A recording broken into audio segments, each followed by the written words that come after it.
It traces a second thin red line of power. This one is about the control over the very basis of human survival, our daily provision of bread. The man who served the interests of the post-war American-based elite during the 1970s and came to symbolize its raw realpolitik was Secretary of State Henry Kissinger.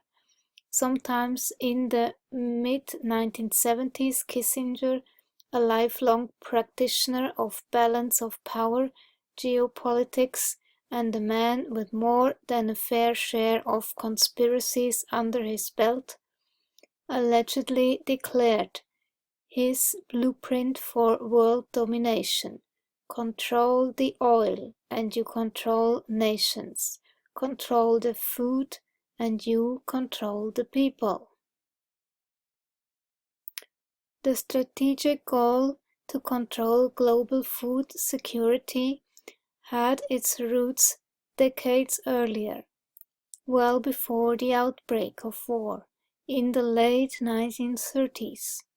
It was funded, often with little notice, by select private foundations which had been created to preserve the wealth and power of a handful of American families.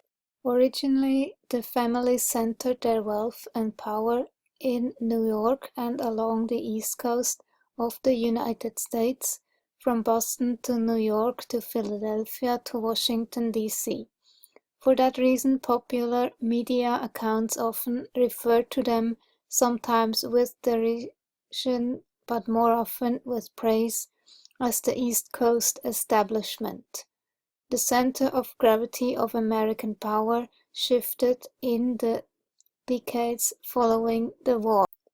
The East Coast establishment was overshadowed by new centers of power, which evolved from Seattle to Southern California on the Pacific Coast, all well as in Houston, Las Vegas, Atlanta, and Miami, just as the tentacles of American power spread to Asia and Japan, and south to the nations of Latin America. In the several decades before the immediately following World War II, one family came to symbolize the hubris and arrogance of this emerging American century more than any other. And the vast fortune of that family had been built on the blood of many wars and on their control of a new black gold oil. What was unusual about this family was the early on in the building of their fortune, the patriarchs and advisors they cultivated to safeguard their wealth decided to expand their influence over many very different fields. They sought control, not merely over oil, the emerging new energy source of world economic advance.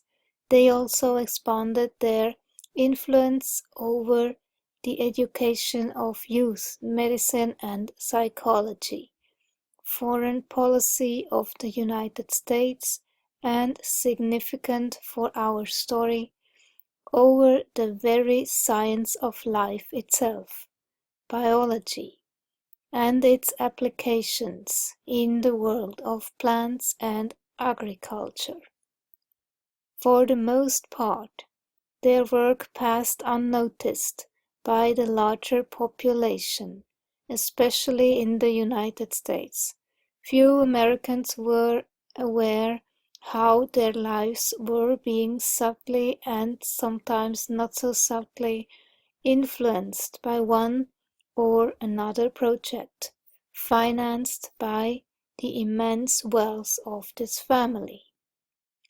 In the course of researching for this book, a work nominally on the subject of genetically modified organisms, or GMO, it soon became clear that the history of GMO was inseparable from the political history of this one very powerful family, the Rockefeller family, and the four brothers David, Nelson, Lawrence, and John D.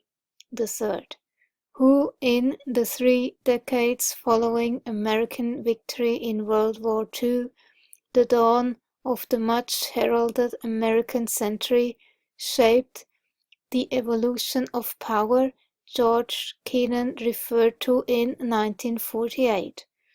In actual fact, the story of GMO is that of the evolution of power in the hands of an elite, determined at all costs to bring the entire world under their sway. 3 decades ago, that power was based around the Rockefeller family.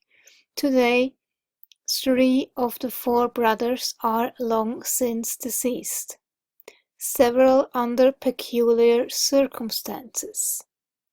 However, as was their will, their project of global domination, full-spectrum dominance, as the Pentagon later called it, had spread, often through a rhetoric of democracy,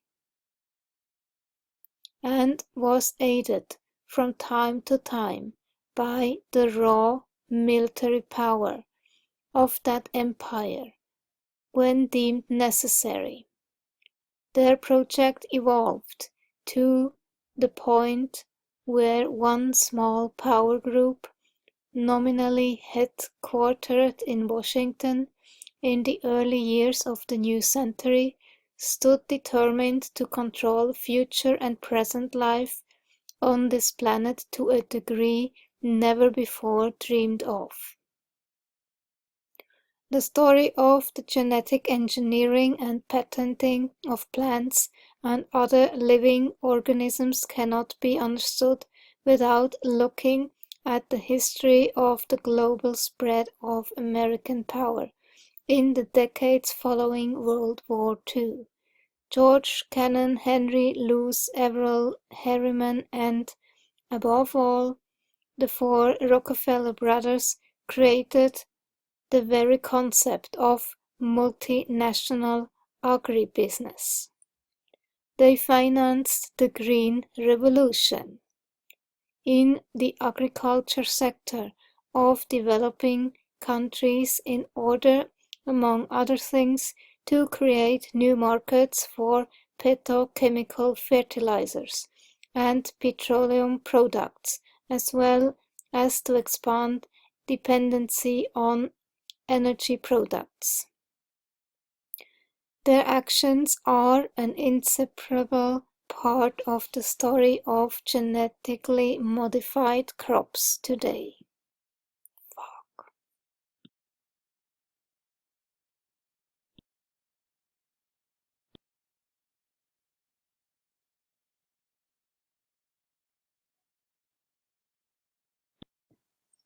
If you're a genetic male, it'd be nice if you developed as a genetic male, and now we have a chemical very common in the environment that's effectively sex reversing animals. I'm going to show you something pretty amazing, scientifically speaking.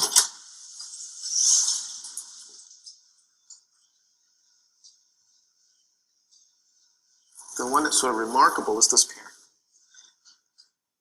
These are both males. The one on the bottom, acting as the female, we affectionately refer to as Darnell.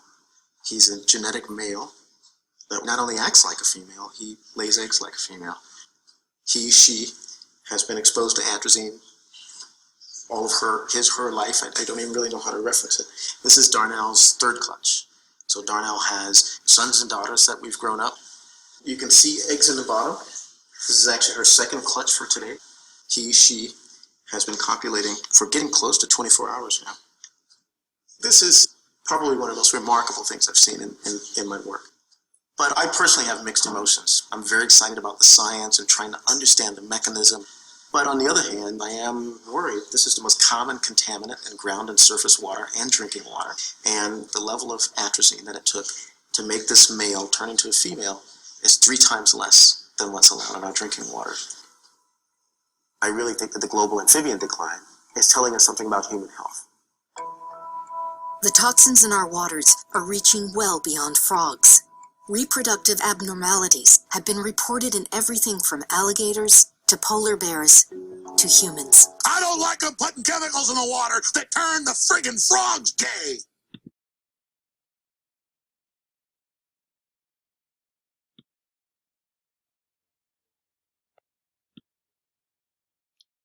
As with oil, so was GMO agribusiness very much an Anglo-American global project. In May 2003, before the dust from the relentless US bombing and destruction of Baghdad had cleared, the President of the United States chose to make GMO a strategic issue, a priority in his post-war US foreign policy. The stubborn resistance of the world's second-largest agricultural producer, the European Union, stood as a formidable barrier to the global success of the GMO project. As long as Germany, France, Austria, Greece and other countries of the European Union steadfastly refused to permit GMO planting for health and scientific reason, the rest of the world's nations would remain skeptical and hesitant. By early 2006, the World Trade Organization (WTO) had forced open the door of the European Union to the mass proliferation of GMO. It appeared that global success was near at hand for the GMO project. In the wake of the US and British military occupation of Iraq, Washington proceeded to bring the agriculture of Iraq under the domain of patented genetically engineered seeds, initially supplied through the generosity the U.S. State Department and Department of Agriculture. The first mass experiment with GMO crops, however, took place back in the early 1990s in the country whose elite had long since been corrupted by the Rockefeller family and associated New York banks, Argentina. The following pages trace the spread and proliferation of GMO, often through political coercion, governmental pressure, fraud, lies, and even murder.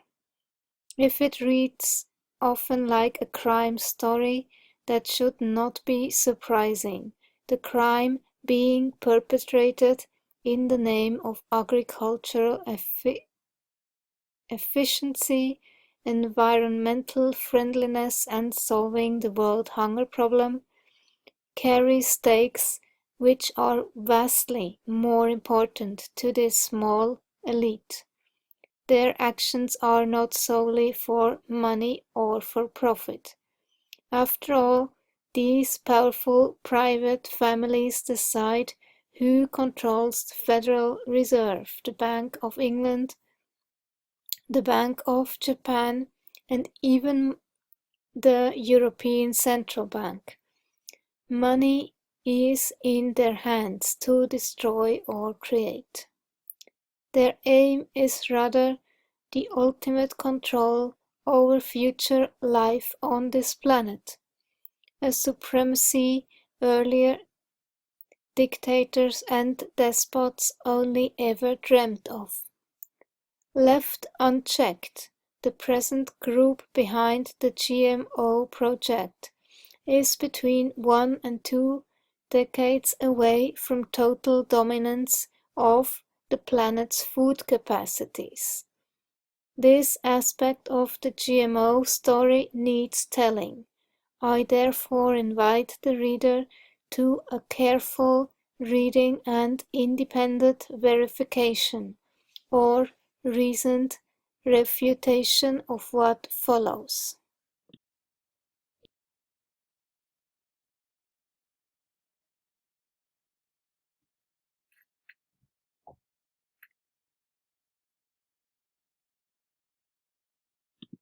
No matter what you call it, this animal had tremendous impact on life in the Old West. And the buffalo, of course, was a living Walmart for the American Indian. From that one animal, one historian counted almost 300 uses. Mardell Plainfeather is from the Absaloge tribe, commonly known as the Crow. She listed for me just some of the things the buffalo provided for her ancestors. From the meat, of course, they got their sustenance. And the hide provided clothing. The hair provided stuffing for the pillow. The tail was used as a fly swatter. The horn was made into a ladle. The hoofs were used as glue. The lining of the stomach was taken out, dried, put on a tripod, and that was their boiling kettle. The bladder would be taken out, dried, and cleaned, and that was a water container. Even the brains, mashed up and mixed up with a little bit of liver, you could spread it on a hide and scrape it off, and it made it soft. Another example would be the bones, especially the femur. They took that and they made it into tools, also weapons. So, like I said, there were lots and lots of uses for that one animal. You know, when the Indian people used the buffalo, they treated it with respect. They only took what they needed. They only killed what they needed. For centuries, great herds roamed the Great Plains. At the beginning, when the Lewis and Clark came here, they estimated maybe 75 million head of buffalo. By the time of the end of the Civil War, they were practically gone.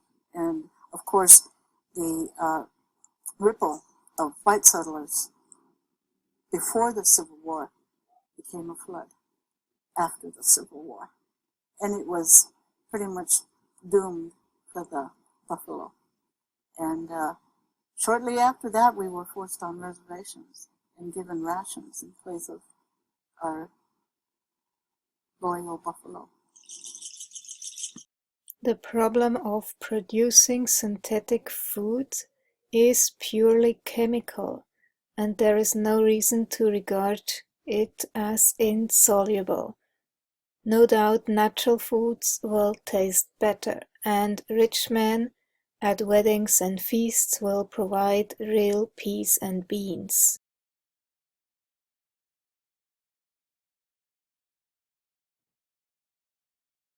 But in the main, food will be manufactured in vast chemical factories. Agricultural laborers will be replaced by chemical experts. In such a world, no biological processes will be of interest to man, except those that take place in himself.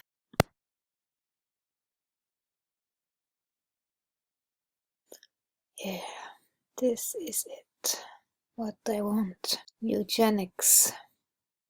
And it's what needs to be exposed, and really what we really need to talk about if we truly care about public health is building up people's immune system. But that's not what Fauci and company are concerned about. Their model is big ag, which dirty air, dirty water, dirty food. They want people to consume not food that's healthy for them. And then the solution is vaccine mandates. Think about what's going to happen a year from now. When you go to get your driver's license, Christina, where's your vaccine card? To what's actually out there that could be used. But our system is controlled. Our system in the United States is controlled by cabal, if you want to call it that, led by the pharmaceutical industry, which to me is big pharma, needs to be little pharma. Please, Donald, you're watching me today. Come on, let's make big pharma little pharma. I'll show you how if you want. But that's not the only part of the problem. There's a system in place, the hospital system. I mean, if you look at the hospital system, it's basically a religion. And that's not good for America. What do you mean? What do I mean it's a religion? Ever go to church? It was Catholic church. I was raised as a Catholic. I have no problem with religion. But these big, huge churches, marble buildings, hospitals exceed that. They're marble buildings. The participants inside, just like in the Catholic Church, wear vestments. I mean, doctors wear these white coats. It's a uniform that you're supposed to be all in wonder of. You're supposed to accept our system as some sort of religion, which you have to adhere to and believe in. Don't believe in it. It's junk. The guy in the white coat has a very limited education. These so-called doctors, men and women, they don't have any training at all in nutrition, and they discourage nutrition. They don't even want nutrition and how to feed yourself and how to keep your body healthy taught in school. It's not taught. It should be taught in the 4th and 5th and 6th and 7th and 8th grades about what you should eat, how your body works, but we don't do that. No, we're supposed to go to the people in the white coat and make an appointment. 6 weeks from now, go in and go through this reverent situation where we believe that this person knows everything about our health. They don't. They take a few minutes to look at your chart, which is now all electronic. And nowadays, when you go in and you sit there, they're typing into their computer, not even looking at you. They have somebody take your temperature and your vital signs, and they weigh you. This is healthcare. I call it 5-minute healthcare. It's actually junk.